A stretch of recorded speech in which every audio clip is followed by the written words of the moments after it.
Rui Costa, The Career is an Unfinished Novel.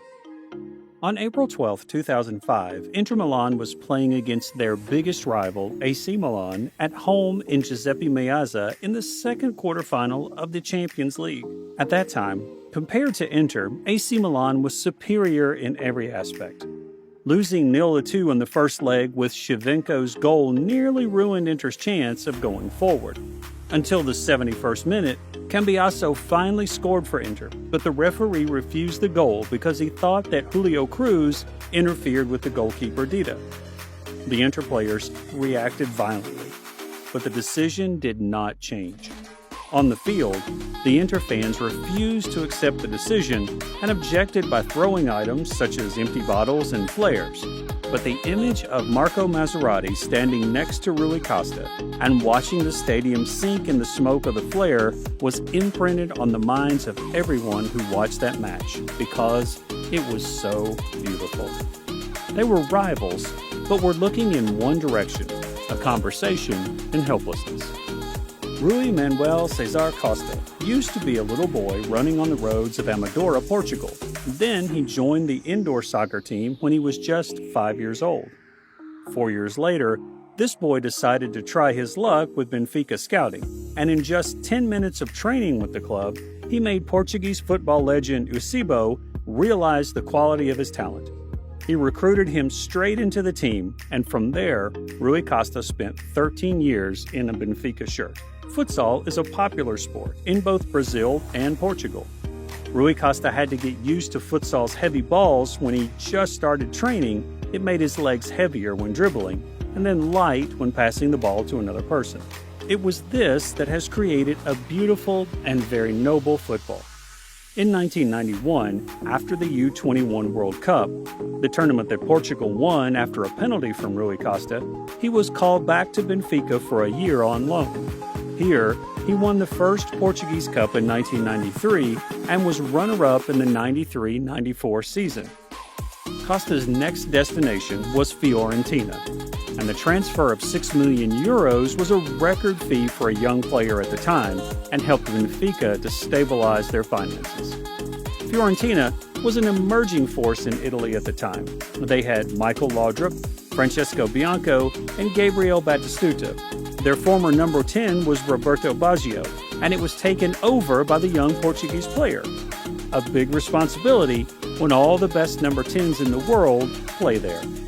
And in that slender boy, people saw a great tactical mind and excellent vision. He didn't play with muscle and speed, he played with an incredible mind and subtlety. And at that time, Pirlo was just an emerging talent, and Rui Costa became a symbol of beautiful football in Serie A. Behind Batistuta and Edmundo at the time was a small man, but he was always making the opponents have a difficult time.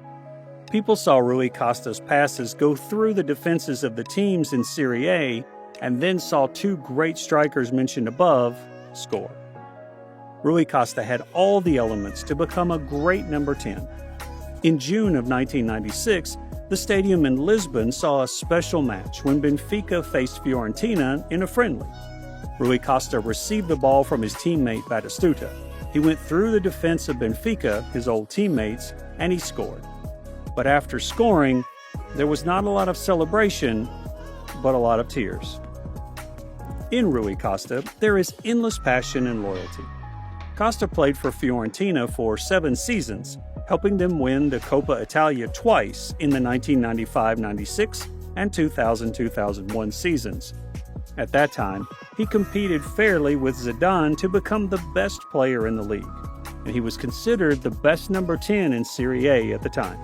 Many clubs wanted his signature.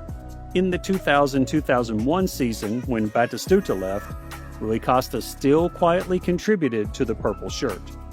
When Fiorentina was close to bankruptcy, he only accepted to leave to save the club. In the transfer to AC Milan with a value of €41 million, he became the most valuable player in club history. At the San Siro at the time, there were too many high-level players in the midfield, like Seedorf and Rivaldo and Pirlo, making the Portuguese player unable to adapt in the first tournament color. But everything returned to the same in the second season. Playing in a strong team like Milan helped Rui Costa no longer struggle as he did in Fiorentina. And under the guidance of Carlo Ancelotti and playing alongside very high-level midfielders, Costa has fully developed the genius qualities of an attacking midfielder. Rui Costa, kind of like the brain, took Milan to the top of Europe, where he was the conductor to lead AC Milan. Costa is the master at controlling the ball, deciding the game, coordinating the pace of the game, and has the ability to observe. But unfortunately, Milan with Rui Costa is not a complete joy. In the 2003-2004 season, Milan welcomed a young Brazilian, Kaká, a man with a strong and fast play style, and Milan considered him the main factor for success in the future. And that's why Rui Costa had to cede his position to Kaká. In Euro 2004, Portugal, with the golden generation, including Figo, Ricardo Carvalho, Deco, Semayo, Rui Costa, Nuno Gomes, and Paulita, and they especially launched a very potential young player that was Cristiano Ronaldo. Rui Costa was the one who scored the decisive goal to defeat England in the semifinal. In the final, with the support of more than 60,000 home fans, everyone thought that the golden generation of Portugal would be the champion. But then, Rui Costa's misery happened when they lost to Greece in the final. And in 2006, Rui Costa fulfilled his previous promise to return to Benfica. In the contract with Benfica, he did not care about the salary.